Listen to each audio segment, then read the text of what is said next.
we are in, right now, a time period of the year known as, in the occult, specifically the dark occult, as the season of sacrifice.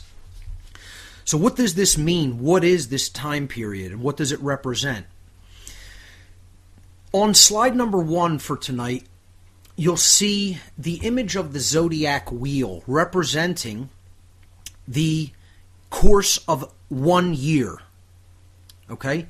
I've placed on this image the sun at the middle, because what the zodiac constellations really are about are the path of the sun relative to the path of the earth. That's all it really is. It's a way of tracking time. As the year progresses, the sun can be seen to rise in front of a different zodiacal house at approximately a 1-month period. For approximately a 1-month period. Then after a month duration, it can be seen to be rising on the eastern horizon in front of a different zodiacal house. Okay? This is just a method of looking at the solar movement, or really it's the Earth's movement around the sun during the course of a year, like one big clock, with 12 hour hands, but they really represent 1 month. Okay, so each zodiacal house represents about a month's time. Now, the ancients divided the zodiacal year into quarters. Okay, you had the time period of the year where there were equal amounts of day and night because of the Earth's axis of rotational tilt with respect to its plane of orbit. I know that's a mouthful, but if you just envision the sun at the middle and the Earth going around the sun, making a revolution around the sun in its orbital pathway, you have to also envision that the Earth is tilted with respect to that plane of orbit at a approximately 23.5 degree angle. Its axis of rotation is tilted. So that is what creates our seasons. Okay? And when the sun is actually at a 0 degree angle to the equator of the Earth, that is when the Earth, the time period of the year is said to be the equinoxes. And equinox literally means equal night. Equa meaning equal, and nox meaning night in Latin. So it means an equal amount of day and night, all right, throughout the world, basically. This is the spring equinox, which is March 19th or 20th, and the autumn equinox, or fall equinox, which is September 21st or 22nd. At those 2 times of the year, the sun is actually at a 0 degree angle with respect to the equator of the Earth. So that's a line that is this horizontal line on this image, from equinox, the spring equinox at the left, to the autumn equinox at the right. The vertical line represents the time periods of the year that are known as the solstices. The solstices are the high point of the sun during the course of the year and the low point of the sun during the course of the year. So the summer solstice is around June 20th or 21st. That's when the sun has made its highest angle with respect to the equator of the Earth. The sun is at the highest point that it is going to be observationally located in the northern hemisphere. Conversely, when the sun is at the winter solstice, that's when the sun is at its lowest observational point with respect to the equator of the Earth. It is actually at a 23.5 degree south angle with respect to the equator, so that's its lowest point that it can observationally be observed in the southern hemisphere. Okay? So throughout the course of a year, the sun makes a journey from the 23.5 degree south latitude with respect to the equator.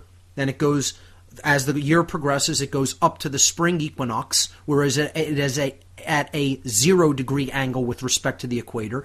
Then it rises further into the northern hemisphere, and then it finally goes to its apex, which is at 23.5 degrees north latitude. And then it finally starts descending back again and goes past the autumn equinox, which is 0 degrees, again, right at the equator, finally back down to the winter solstice around December 21st, 22nd. The tropics on the Earth, these are latitudinal lines, okay?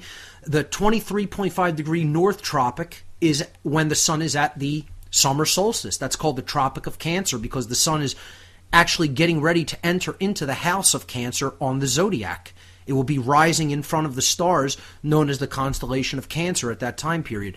Conversely, when the sun is at its lowest point, it is at the Tropic of Capricorn because the sun will be rising in front of the constellation Capricorn at that time period of the Earth. That's 23.5 degrees south latitude below the equator.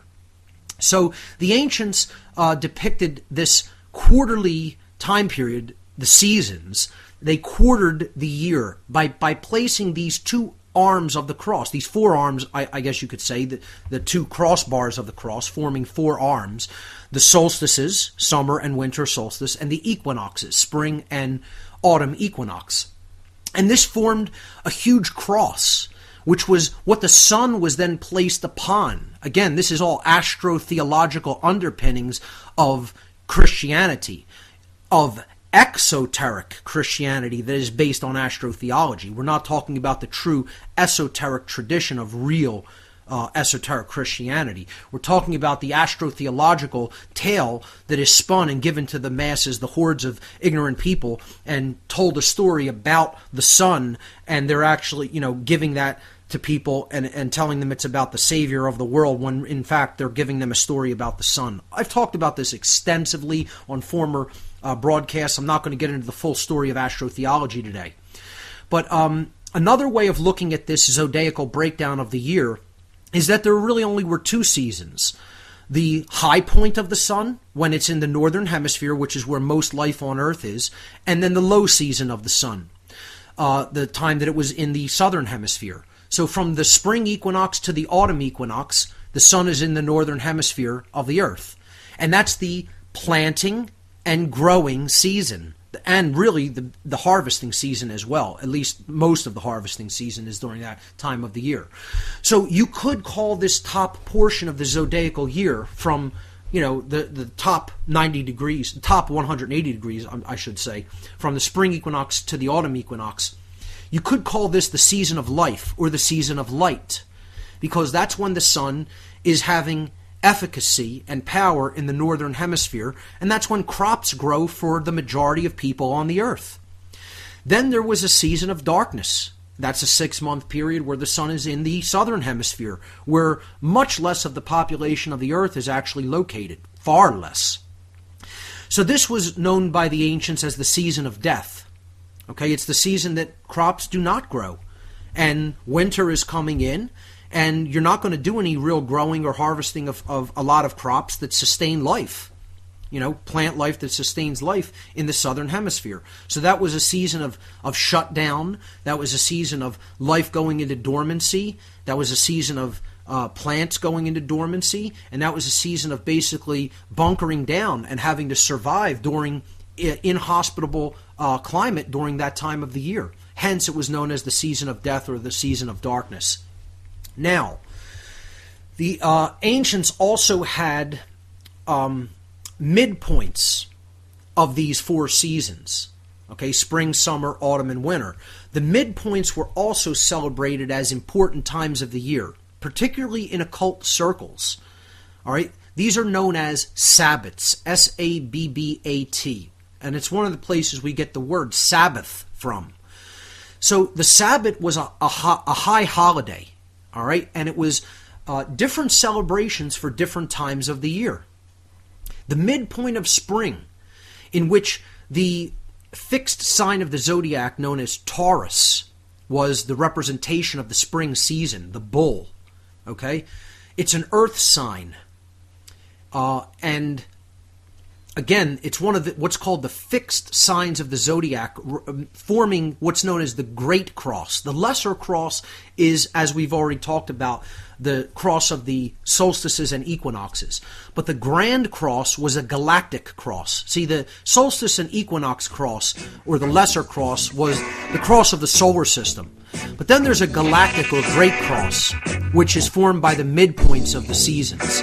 We'll pick that up right on the other side of this break. Stay with us. I'm beginning the breakdown of the occult season of sacrifice to help everyone to understand what this time period is in the world of the occult, specifically the dark occult. We were talking about the seasons, how the ancients viewed the breakdown of the year as two basic seasons, one of light and life and one of darkness and death. And they had these midpoints that they celebrated, depicted here by these red arrows that go right through the middle points of the season, in the middle of each central zodiacal house, which are the fixed signs of the zodiac, forming what is known as the Grand Cross or the Galactic Cross, because it actually sets the reference for the center and edge of the Milky Way galaxy. So the midpoint of spring was known as Walpurgisnacht, or Saint Walpurgis's night, and it was May 1st, May Day, simply. That's the midpoint of spring. The midpoint of summer was, and I'll just briefly tell you what these seasons represented. The midpoints represented. This holiday represented fertility and the emergence of life, and also offering a sacrifice of some kind to ensure bountiful harvests during the coming growing and harvesting season. So again, spring is the planting season, where you want to get all your crops into the ground so that they grow bountifully and you have a good harvest so that you can feed yourself and your society throughout the winter period, the season of death. The midpoint of the summer season was known as Lammas. It's August 1st, or simply referred to as midsummer. And this was a season of thankfulness. It was a harvesting time of the year. It was a celebration of bounty and life again. And also it was being thankful for what you did have at harvest, or prior to harvest, because you knew that it was going to be time soon to dig in for the time period of darkness in which time the sun was going into the southern horizon and would basically stay there for 6 coming months. The midpoint of the autumn season was known as Samhain, or Hallowmas. We know it as Halloween, and it was celebrated around October 31st. At the midpoint of Scorpion. Again, the midpoint of Leo is the midpoint of the summer. Okay, Leo is the lion. It's depicted as the lion because that's the time that the sun is roaring, and it's the time that the rays of the sun are emerging like a lion's mane. So very symbolic depictions. Again, the bull was chosen for the zodiac of Taurus because that's when the sun is beginning its charge up into the northern hemisphere, and it's charging toward its time period of greatest strength in the summer. The Scorpion represented the time period when the sun was losing its power. Hence, it was stung by the venom of a creature like the scorpion, and it was on its way down to its lowest point of power, the winter solstice. So Hallowmas was always about the going into the season of death and looking on back on lost loved ones. It was a reflection time of the year, because you knew you were heading into the darkest and coldest point of the year, which is when the sun is at its lowest point of power in the winter. So October 31st, or the midpoint of fall Sabbath, Samhain, was about reflection and about the pondering of impermanence and death, and also about, again, preparation. So the last midpoint or Sabbath was February 2nd, which is known as Candlemas, or in some other older traditions like the Druidic tradition, it was called Imbolc. And this was a time period for looking forward to the coming year, because again, the beginning of the year was always looked at the time period when the sun would rise forward into the northern hemisphere of the earth. Again, the spring equinox, that was more celebrated as the beginning of the year than any other time period. Certainly not like we do in January, which is a more arbitrarily chosen point. The ancients viewed the time period when the sun would begin to rise up into the northern hemisphere as the beginning of at least the zodiacal year. In other ancient traditions, they viewed the low point of the sun as the birth and death point of the cycle. So because, it's at its lowest point or its death, and it's also at the point where it's going to begin to come up toward the northern hemisphere again to restart its circular journey around the course of its perceived revolution around the earth. So the midpoint of winter, or Imbolc or Candlemas, was celebrated at February 2nd, and this was a time period of prediction, of looking forward to the coming year, and also of making resolutions for the coming year, saying what you were going to do to create change, and hopefully following through with it. So it was a time of looking forward, and it was also a time where, the darkest and coldest period of the winter was, starting to move on, and you were looking forward to that spring time period at the spring equinox when warmer climate would lie ahead, and you would the sun would be emerging out of its tomb of the period time, the half of the year known as the time period of death or darkness, and coming back up into the northern hemisphere.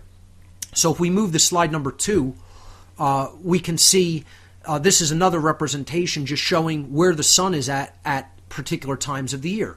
Again, it's at its lowest point between Sagittarius and Capricorn. That's when it's at the Tropic of Capricorn, 23.5 degrees south with respect to the equator. Then it's at its midpoints at the equinoxes, okay? And specifically at the spring equinox, it's rising up into the northern hemisphere, okay? If we then follow its progression, it goes up to the summer solstice. That's when it's at the Tropic of Cancer at the top of the zodiac. And then it turns back around and comes back down to the fall equinox, the autumn equinox, and then back down to the winter solstice, and repeats the cycle all over again. The special time period I'm talking about is from the time just after the spring equinox. Again, the spring equinox is March 19th or 20th, depending on the year. It's the time period the sun is exactly at 0 degrees with respect to the equator of the earth, meaning there are equal amounts of day and night, and the sun is rising into the northern hemisphere from the southern hemisphere. So the March 22nd is a very important date, and it's very synchronistic and synchromistic that my seminar in Asheville on New Age BS was conducted on March 22nd, because that's a very dark date, or a dark holiday, I guess you could say, for the dark occult. And I use it as an opportunity to spread some light to people in the Asheville area. And people came from all over the country for that event. I mean, there were people from California, Florida, New England, Ohio, Kansas, you name it, all over the entire continental United States. People gathered to check out the seminar. I was awed by it, and really appreciative that so many people traveled from so far away. And there were some Asheville locals there as well. So really good, diverse crowd. And this date is very important because it represents the third day after the exact time period where the sun is exactly at the equatorial point, 0 degrees with respect to the Earth's equator. 3 days after that, the sun is said to emerge from its tomb. And again, here we come into alignment with the astro-theological story of Jesus. He rises from the tomb after 3 days because he is the light of the world. The sun is the light of our world, the Savior that renews us each spring season and stays in the northern hemisphere until he finally goes into that fall period and then dies on the cross of the zodiac at the winter solstice. So again, this is astro-theological tale of religion. And we'll pick this up right on the other side of the break, and I'll fully explain when is the season of sacrifice when we come back. Let's go back to slide number 2 on the WhatOnEarthIsHappening.com radio show page. I was talking about the time period of the year where the sun actually breaks the plane of the equatorial plane. The sun actually moves from the 0 degree mark to just above the position that represents the 0 degree point, the actual equatorial plane. And when the solar disk fully breaks that plane, that day is March 22nd. Again, the equinox is March 19th or 20th. And then 3 days after that, the sun is said to fully emerge from its tomb. The light, the God's sun, emerges from its tomb, from its period of death. It had died 3 months prior to that, or in other words, days during the zodiacal year. Okay? The 3-month period from when it entered the house of Capricorn, progressing through Aquarius, through Pisces. That's the death season of the sun. It's the darkest time of the year. That's winter. Okay? The darkest and coldest time of the year. Finally, when the sun breaks the equatorial 0 degree point and starts making its way back up to the northern hemisphere, the season of life begins again and the world is rejuvenated. And that's the time of life bursting forward, and spring, the emergence of spring, and things start to grow again. And we move into the planting season. And I'm not going to belabor this too much because we've already really gone into this. If people really want to hear a more extensive breakdown, you could check out show number 51 and 52, where I break down fully the season of sacrifice. But I'm just doing a review here.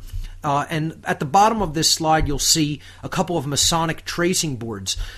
In esoteric Freemasonry, this is well known that the path of the sun, and it represents symbolically light and darkness within the individual, and our journey, our path in consciousness, that we need to get away from earthbound identification and to higher godly thoughts, that represent light. And so the first degree tracing board, which is the tracing board of the entered apprentice, again, I've broken it down extensively over in many past shows, but just to do a very fast review, if you turn this tracing board onto its side 90 degrees clockwise or to the right, you'll see that what it really represents is the earth being the checkerboard floor of the house, which is that represents the lines of latitude and longitude of the earth. And that's the western direction because the earth is currently in darkness. And we need to move east toward the eastern direction up the ladder. And as we move up the ladder in consciousness, we're moving out of the season of darkness, which is down in the southern hemisphere, the direction south pinpointed there at the bottom, which represents the time of darkness, and progressing up to the light of the sun. Okay, so which is the light moving toward the northern hemisphere at the summer solstice. And the 3 initiates on the ladder represent knowledge, which is the desire to step into knowledge is coming off the floor of the house. True care is the green initiate in the middle, the place of balance, holding the key, which is the generative principle of care, of true care. And then finally, to right action, the initiate holding the child at the top of the ladder, which represents the solar child, the savior of the world, which is right action in the world. It's a beautiful symbol if it's decoded properly. Many people don't know the first thing about decoding any Masonic symbolism, including Masons, believe it or not, first and foremost, because they're Masons in name only, and they have no idea what the true esoteric tradition of Freemasonry is even intended to be about. They're in it for an old boys' club of receiving and doing favors for other people, not about receiving true moral instruction and the real difference between right and wrong modalities of behavior, which is what esoteric, true Freemasonry is supposed to be about, not the watered-down nonsense that is taught in lodge systems today, where they don't even teach them the proper decoding of their own symbolism. It's similar to what the church has done with esoteric Christianity, turning into exoteric Christianity and just turning it into a control system. It's no different. But this tracing board on the right-hand side is known as the tracing board of Tubal Cain in the lower right-hand corner of slide number 2. This cryptic tracing board is about the season of death and darkness at the bottom portion, in which case the soul is actually in a tomb. And then that we need to burst forth from that tomb into the light of the northern hemisphere, where the light is actually, present, the season of life and light and enlightenment. And unfortunately, when we do that, we see that the world is in ruins. It's not a pleasant thing. The world is, we burst forth from that tomb of darkness of not being able to see the world as it really is. And when we finally do emerge into the light of day, we notice that the world is a horrible place. And it's a place of decay and death and ruin. And our job is to rebuild it, in a way that is in keeping with common sense and with truth and with right behavior, according to natural law. If Freemasonry is understood in the proper sense, people would receive those teachings, which is its original intent in the esoteric Masonic tradition, certainly not the exoteric lodge system tradition as it is taught today. But I've, again, gone over that so extensively in former podcasts on Freemasonry. You could get that all in the whatonearthishappening.com podcast archive. Just go to the podcast section, do a search on page for Freemasonry, and I did something like 10 or 12 podcasts on that tradition, breaking down pretty much all of its symbolism. So not to belabor that point, let's move on to slide number 3 about the season of sacrifice. This is the last slide about this particular topic for tonight. The date March 22nd is the official beginning of the season of sacrifice. Many rituals and many important symbolic things that were carried out are often done on March 19th. You could say March 19th is really the beginning of the season of sacrifice because it's the spring equinox. So many people will consider that's the actual beginning. I would say the official in earnest beginning of this occult season of the year, this 1/8 portion of the year. In other words, the first half of the spring season is actually March 22nd. And it comprises the last 9 days of March, from March 22nd to 31st, the entire month of April, and the first day of May, May 1st. That makes a total of 40 days. Again, that's a very highly symbolic and biblically symbolic number. 40-day time period represents a journey. It represents an odyssey. It represents a sacred journey in consciousness, biblically, throughout time, actually, in all kinds of esoteric traditions. 40 days is a symbolic spiritual period.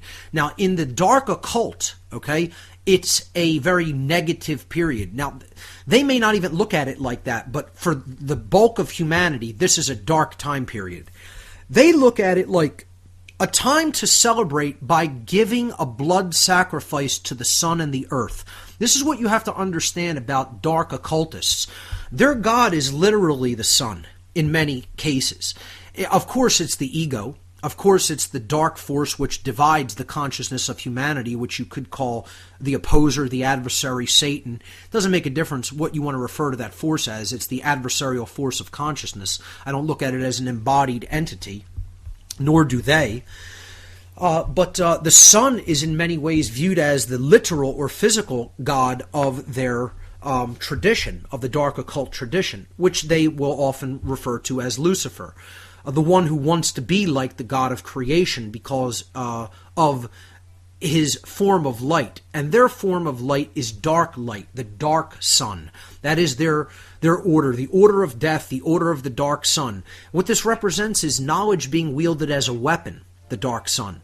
It's the skull and the bones, intellect and action with no compassion, with no heart, with no spirit. We'll pick up this symbolism of the season of sacrifice on the other side of this break. You're listening to What on Earth is Happening. We'll be right back. This is What on Earth is Happening. I've been breaking down the occult season of sacrifice and some of its symbolic imagery. One of the images is the skull and bones. Again, they use the date 3/22, which is the beginning of the season of sacrifice, to actually represent their lodge.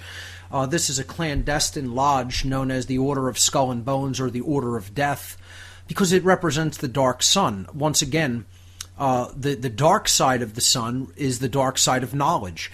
It's using knowledge, which is represented by the skull. That's where knowledge takes place, within the brain, and the skull is the symbol of that. And then the bones, the crossbones, represent taking action with that knowledge, but you'll notice that there's something that's missing. Heart or care or the spirit is absent from that equation. So that's why they choose that symbolism. And you'll see it there on the left-hand side of image number 3 for tonight. You'll see the coffin of Hiram Abiff. This is the Masonic Hiram Abiff represents the Masonic Christ. He is the Masonic symbol of enlightenment. And it's about the soul's journey out of darkness and into light, out of the state of spiritual deadness, emerging from his coffin and resurrecting, okay, from a state of spiritual deadness or spiritual darkness to a place of enlightenment, to a mindset of enlightenment in consciousness. So on the coffin of Hiram Abiff here on the 3rd degree tracing board, you'll see the symbol of the skull and bones. That's what keeps Hiram Abiff in his grave. You have to transcend the skull and bones and develop true care in order to emerge from the grave, from the coffin of spiritual infancy and spiritual deadness. It's actually, again, a very beautiful symbol if it's decoded properly. Once again, many people have a very singular or unidimensional way of seeing Masonic symbolism and imagery, and this is largely propagated because Freemasonry has been co-opted and turned into something that is quite dark and not used for anything resembling its original intent or purpose, as I've said before. To continue on the season of sacrifice, what we need to understand about it is a time period which was traditionally about offering a sacrifice in the form of a blood sacrifice of animals or human beings to the sun and the earth at the beginning of the planting season of the year, or in other words, the first half of spring. If you look at the season of life, the 180-degree section of the zodiac at the top portion in the previous images I gave, you could break that down into 4 quarters. You have the 2 seasons, which, that's the quarter of the whole zodiac, spring and summer. But you each break those down into 2 components. So you have the midway points that separate those 2 seasons. The midpoint of Taurus, which is May 1st, Walpurgisnacht, and the midpoint of summer, which is August 1st, or Lammas Day. And that would therefore quarter that top portion of the zodiac, the top half, into 4 quarters. And the first quarter of that first season, or in other words, the first half of spring, okay, is the season of sacrifice. In other words, from the spring equinox to the midpoint of spring, the middle of Taurus, May 1st. And like I said, officially, if you really want to be technical about it, it is March 22nd, or 3 days after the beginning of spring, 3 days after the spring equinox, when the sun the solar disk has fully emerged into the northern hemisphere until the midpoint of spring. Again, the reason for this is because this is planting season. And if the sun is your god, that you're essentially worshiping as the giver of life on the earth in a physical sense, because that's what sustains life and grows crops that you're going to be dependent upon for life during the coming year, then you want to offer that god the sacrifice at the very point of his coming to power, which is the beginning of spring, specifically the first half of spring. So this is still done because the people who are this solar cult, who essentially came out of the ancient world and developed the systems of Astro-Theology and modern religion, are still in control. They still rule the world. And they are still practicing their rituals of sacrifice. And they do it in different ways now. They don't march people up a pyramid and carve their heart out with an obsidian blade. They don't tie someone down to a stone altar and, cut them open and let them bleed all over the stone anymore. They may do this in private rituals and ceremonies that they keep well hidden from the public, but in public, a different form of sacrifice takes place. And these are commonly known as, in today's parlance, false flag operations. They are PSYOPs, psychological warfare operations, in the form of rituals. These are modern-day rituals of blood sacrifice that are conducted throughout the course of the year. And it's amazing if you really look at the patterns. And some people will say, oh, you're just seeing what you want. You're seeing the patterns you want. This is confirmation bias, etc., and so forth. And once again, I'll preface this by saying, hey, believe whatever you want. But nobody's going to tell me that all of these things don't amount to something that is larger than coincidence when I read you this list. Okay? Especially when you look at all the justifications that have followed these acts, and how many people have perished in these acts, and how long the media has gone on and on and on about them, and how politicians and control-based groups have all used these horrible, horrific circumstances as justifications to peddle forth draconian agendas. All right, nobody's going to tell me that's just coincidence that these all happened during this 40-day time period of the year. All right, so I'll read a short list. All right, and that's all I'm bringing this forward for people to keep in mind. You have to understand this is a time period these psychopath lunatics love to trot out an event to get people in deep levels of fear and give up more of their rights. So now is the time period to be hyper vigilant. I'm not saying anything's definitely going to happen.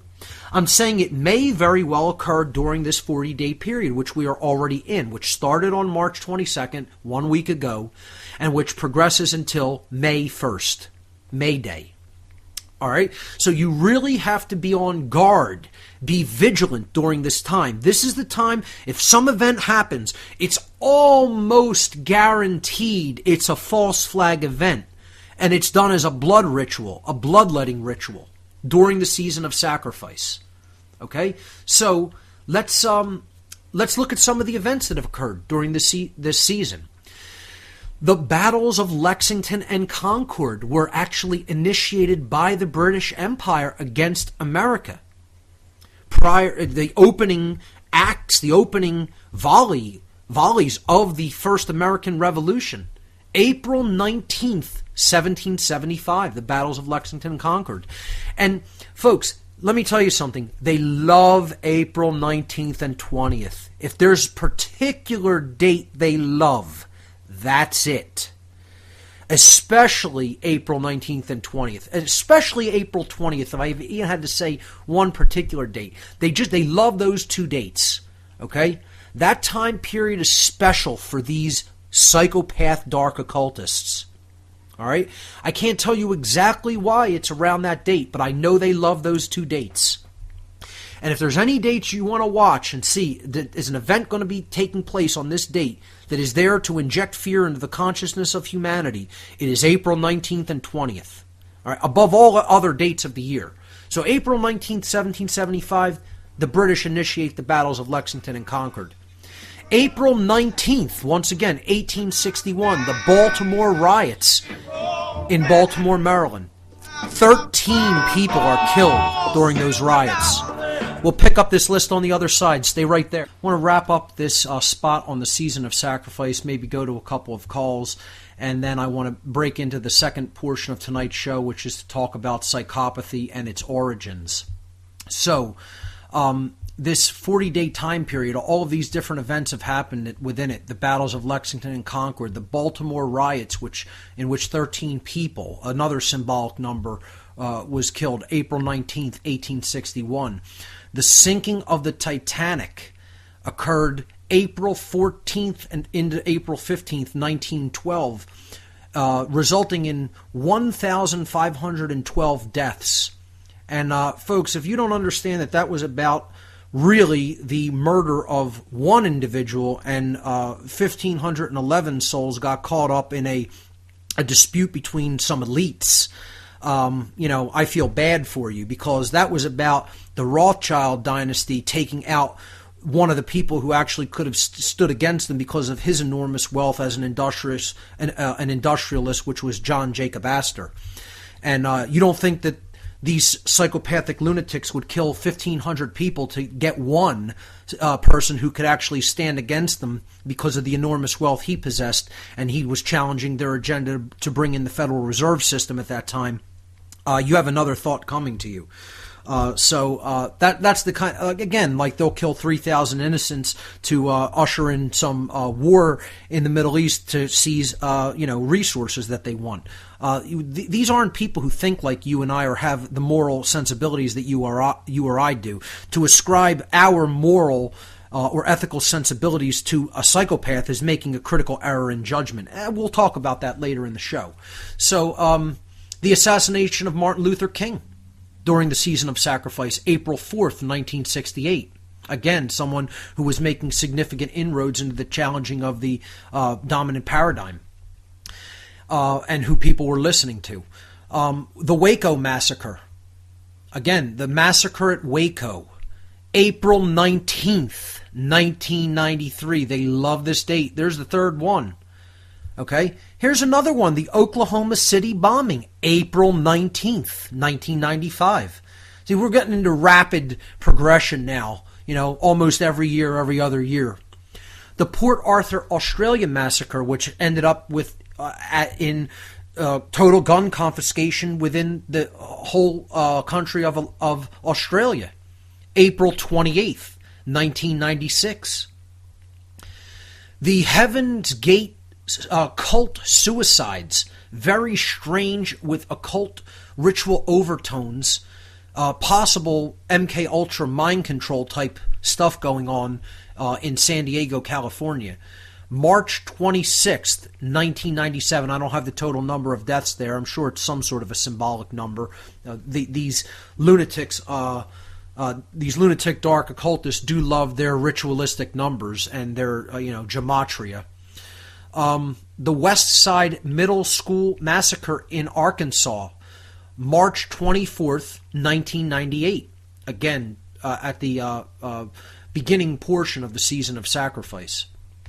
Here's a huge one to try to justify, weapons bans and, continued gun confiscation. The Columbine high school shootings, April 20th, 1999. Again, there's April 20th, Hitler's birthday as well, April 20th, 420. The Columbine shootings, again, that's another one named after the goddess. A lot of these rituals and blood sacrifices will be named after the goddess. Columbia is the name of the goddess because that's the destruction of care, the immolation of care, the cremation of care. See, it's just another symbolic of the burning of the goddess, another form of symbolism regarding the burning of care. So the Columbine shootings, April 20th, 99.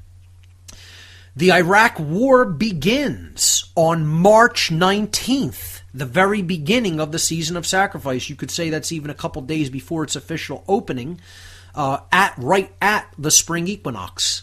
Okay, so the Iraq War begins with the shock and awe bombing campaign, which is actually another reference symbolically to the goddess, because it's not just shock and awe, it's Shekinah, Shekinah. The Shekinah is a Hebrew term to represent the feminine force, okay? Invoking the feminine destructive force, actually. It's like the Shiva force, okay, in the Eastern traditions, the Shekinah.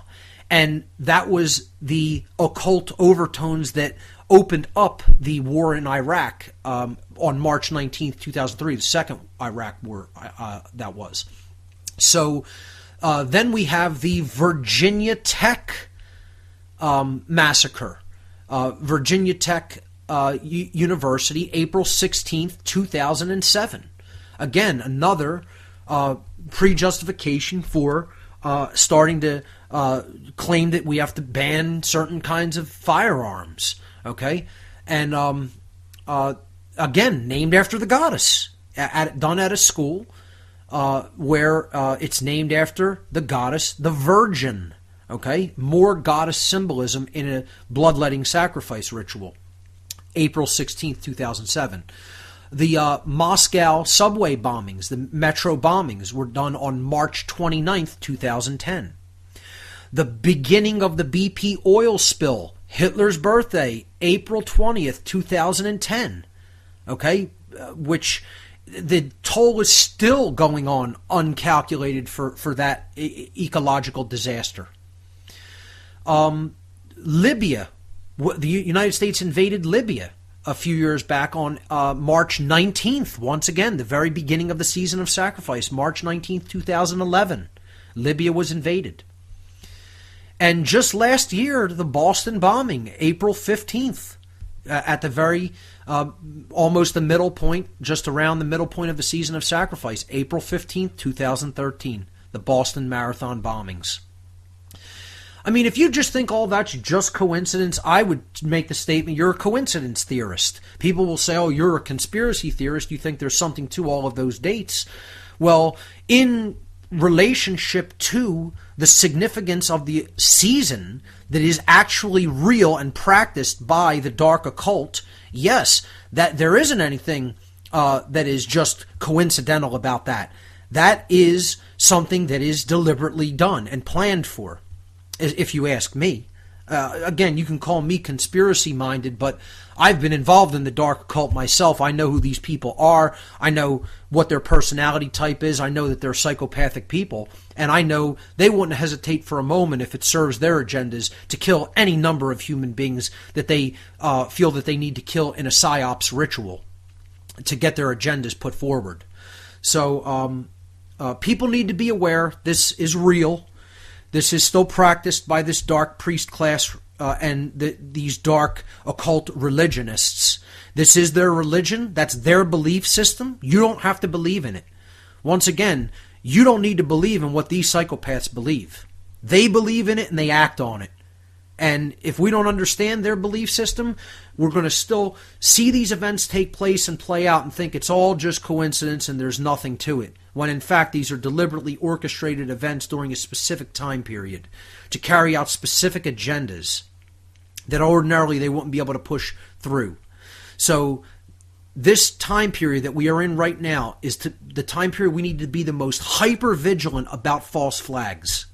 And I think that's all I'll really say on that topic for this evening. I think I've given enough information to whet people's appetite. And let's go to the phones. You're listening to What on Earth is Happening.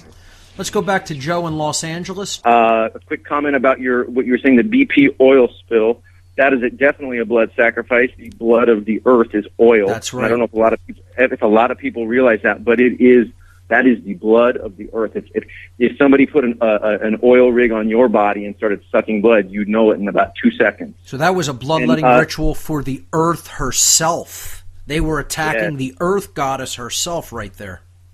Absolutely. And people that don't, I can understand not seeing it in this awakening process, but once you hear that and learn that, if you don't believe that, you are like what you call the unbegun, because if you cannot see that, I mean, they're trying to kill us, dominate us and this earth, and they're doing it. They're doing a beautiful job. Just think about all the names, okay? You know, you have the Port Arthur, King Arthur, a killing of a king ritual, Heaven's Gate, you know, it's an attack on the gates of heaven.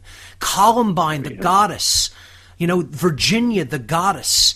The BP oil spill was done to the earth with the, you know, letting forth the earth's blood. You think all of that is just accidental? You know, the Boston Marathon, done at the place where essentially the American Revolution began. These aren't accidental things. I mean, people want to see coincidence everywhere. You know, it's not that people want to see conspiracy everywhere. We're seeing patterns. These aren't imaginary patterns, folks. These are patterns that really exist if you're conscious enough to see them. Go ahead, Joe. That's very true. No, you're dead on as always. It's true, and it's always this attack on the innocent, the feminine, the children. Yes. You know, I mean.